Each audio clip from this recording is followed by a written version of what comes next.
Okay, I think this is going to be my last episode for the night, seeing as how we're getting really late into the night. Now, I do want to point out that if you were to pursue these stones, see those? Follow up there, and then up the path a little bit more, you'd eventually get to a nest of goblins. But that is a dangerous nest of goblins because they have magic users who can kill you with 1 or 2 blows. So I'm going to avoid the nest of goblins, and I'm going to go back and do the conventional path here. We might come back and get those goblins some other time. The length of the road to Montera aptly oh, there's a bloodfly. As I was saying, though, aptly demonstrates the need for teleporter stones. I'm kind of glad I ran into that bloodfly and he's chasing me away because I missed some plants up in here.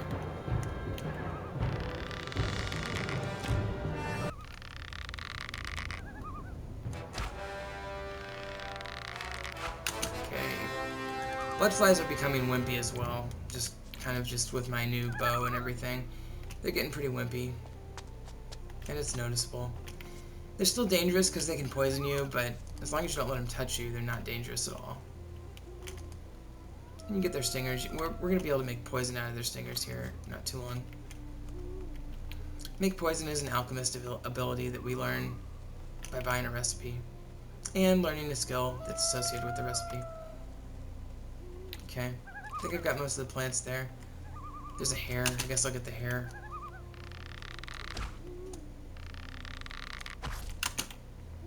Grab the hare. Okay, so we are coming down the hill here. And don't see any more enemies. That's good. No whammy, no whammy. Grab this magic root. By the way, magic roots are used to make oil, it turns out, which is useful for cooking fried things like crunchy boar meat. I don't know who decided that mana root was necessary to make oil. I mean, why not, have olives or something, Okay, grab the sunweed. Sunweed is useful in making healing potions primarily, I think. Ogre leaf is good for making endurance potions. I never really explained the plants to you, did I? Other than just the occasional goblin berry or whatever that I explained. So, we've made it to this little bridge. I'm going to take the rest of these plants real quick. Again, nest of angry, dangerous goblins up there. Not going to get them. Just going to grab their plants. Bottom of these rocks.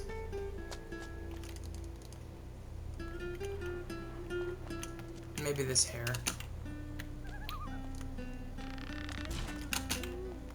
Got 146 arrows. Nice to have a little bit more, but you take what you can get. This range should be plenty good to kill this bloodfly. I just need 3 shots. 2 and 3 before he gets me, and he did not get me. That was a close one, but as I predicted, the range used was sufficient to take him out without hurting myself. Okay, so the goblins are up there. Again, I'm not going to get the goblins. But I am going to go over here and double check and see if there's any plants. Not seeing any. Alright. I think I was already up there, kind of, at least close enough. Okay, so I'm going to quick save here because there's a lurker over there, and I want to show you this thing.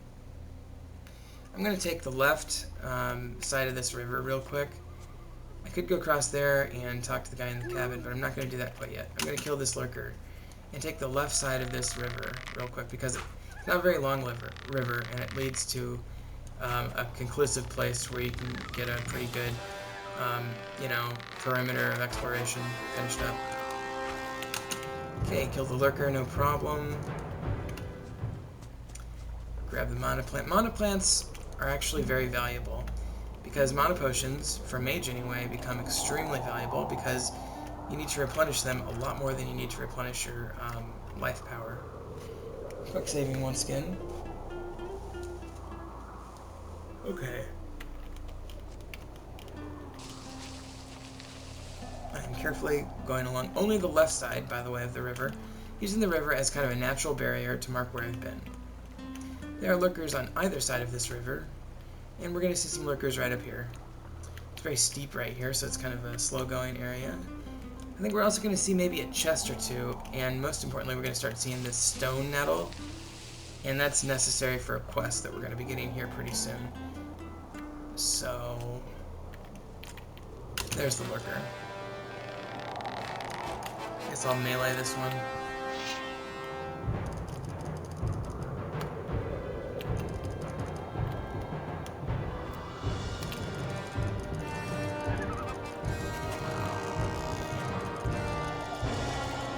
This sword really does suck. I wish I had a broader range. Maybe I should learn two-handed weapons and start using a halberd or a spear. The halberd has the longest range for early two-handed weapons that you can get in this game. And it's pretty nifty. It's a fast enough weapon. It's decent. The range is great. This orc slide has such a limited range. It's tough to take out these lurkers. Okay, the stone root. So the stone root always makes me think, you know, gosh, what is this plant, like partly petrified or in stone or something? I'll have to come back for that chest. Go ahead and grab these other stone roots though. And we're going to go up here and take a look at this geological formation. So if I look over there, you can see like some other stone roots, and there's more lurkers over there.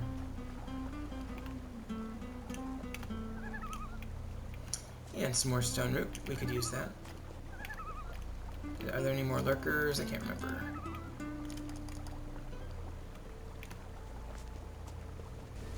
Lots of stone root over here.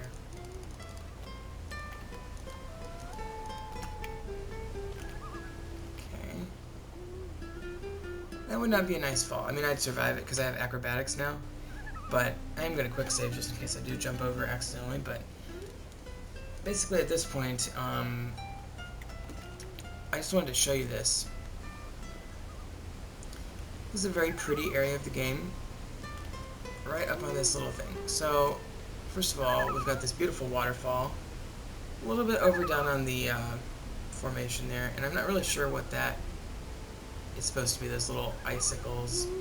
It's probably supposed to be. It's probably like a long distance, kind of a rendering of the waterfall, or whatever. Or maybe it's an ice fall. Oh boy, yikes! Don't want to get too close. That would be. It actually would not be death, but it would be extremely inconvenient. So the waterfall is kind of pretty, and it's actually pretty from a distance. But I also want to show you this. First of all, if you look over here. I'm not sure if you can see it, but, well, let me push M. We're looking directly at Cape Dunn, so you can't really see it, but it's right over there behind that little outcrop would be Cape Dunn. And then looking over there is this other strip of land that we'll learn later is the Desert Verant, or Verant. If you listen to the opening video of Gothic 1, by the way, they use the phrase Scepter of Verant, with emphasis on the second syllable. But in this game, everybody says Verant, as if the emphasis is on the first syllable. So, who knows what's right. I like Verant. I like it. So I just wanted to show you that. As we head back this way, look at that beautiful sunset. The purple sky, the stars starting to come out. It's probably about 7:30 if I had to guess. Yeah, it's exactly 7:30. I nailed that one. You get used to what time it is based upon the lighting conditions in the sky. I know it's still daylight out because you can still see that warm glow on the hills, but at the same time the stars are coming out, so you know it's getting close. So we're just going to head back to that bridge and call it an episode. But anyway, I guess as I'm walking back I could maybe explain something else. Well, let me talk about faction armor real quick. We had the chance to buy rebel armor earlier, and we also had the chance to buy mercenary armor. If you're wearing rebel armor, you will be considered a rebel by all factions involved. So if the faction is hostile to rebels, such as mercenaries or orcs, excuse me, you will be attacked. Likewise, if you're wearing mercenary armor, you'll be attacked by any faction which considers the mercenaries to be hostile, such as the rebels or the nomads. And this general rule applies to several other different types of armor. Now, one good thing about the type of armor that I'm wearing is it is not faction specific. In other words, I can be seen at a rebel camp. I can be seen at a mercenary camp in my apprentice robe. Other types of armor that this is true include the farmer's garb, leather garb, I think ranger garb, but I'm not sure on that one. I'll have to test it out. And there's a few others as well. Wait a moment. I've never seen you here.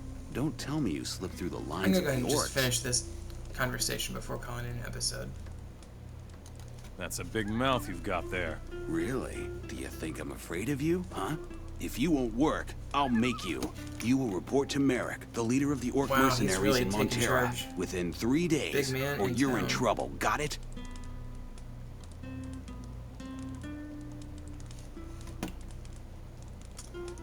So got 3 days to get to Montera. If you take the path up to the north, you'll get there faster.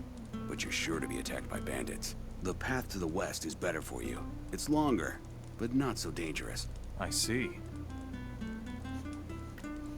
And Show he's me got your some goods. And I think I'm going to use this as an opportunity to buy... Is that Boozeberry? Yeah, I'll go ahead and buy that. What's this? Mushroom Ragout? That looks great. That actually looks like an extreme... Oh boy, it's expensive though. I'll have to remember that I need to cook some of that up. I'm going to buy his antidotes because I remember I don't have very many of those. Torches, lockpicks, water. And that'll do it. There's so much that could happen. Really, 3 days is a pretty long time to get to Montera. Not that you want to screw around with it or anything. You should go, otherwise we'll both get in trouble. Is there a quest over here? I could sleep there, and maybe I should because it is getting late. I think I will. I'm gonna grab the plants in the immediate area of the farm, and then I think I'm gonna just take a nap, and we'll call it an episode with that. Why don't I grab this treasure chest as well? Grab the hair.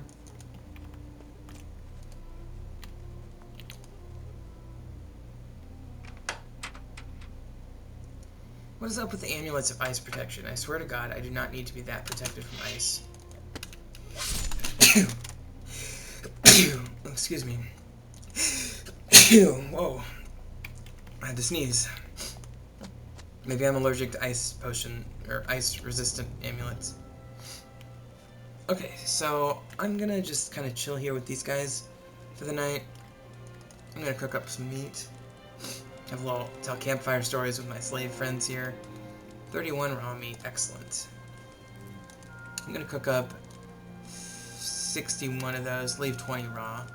So I think you can use raw in some recipes, but I had a lot of meat bug. And the other thing is, just looking at this, roast meat bug gives you 10% life energy, whereas roast meat gives you 20%, so that's good. And then that's berry capote. Okay, bread is another thing that you get a lot of. Gives you 5, so that's kind of a little triumvirate there. 5%, by the way, which, if you look over here, I've got 200. 5% of 200 would be what? 10, right? Yeah, 10 actual points. So, looking at the scavenger eggs, they give me 5, which is exactly 2.5%. So that's kind of your hierarchy of common food. Boar meat gives you 12%. I suspect if I cook that up, it'll be like double that. Meat bug ragout is 20% again, so I need to make my meat bug. Excuse me. Into meat bug ragout. I think the fact that I'm yawning so much is probably a sign that I need to go to bed, both in real life and in the game. So that's exactly what I'm gonna do. I'm gonna hop in bed. Keeping in mind that I only have 3 days to get to Montera, and I'm using up 8 hours right now, or 12 hours, or whatever it would be. But hey, it's morning, fresh start, etc. So, one thing he did tell me, and I don't know if you caught this or not, there's actually 2 paths at this point. There's the shorter path, and the more dangerous path here, and then there's the longer path. And so we'll have to decide. I did explore the left side of that river, and there's the waterfall. I do need to maybe explore the right side of that river too. The thing is, I kind of want to get to Montera and report in before the 3-day issue becomes an issue. So maybe I'll do that. Maybe I'll go up the short path this time. Anyway, if you've been watching, thanks. And Professor Snuggles is going to snuggle you tonight.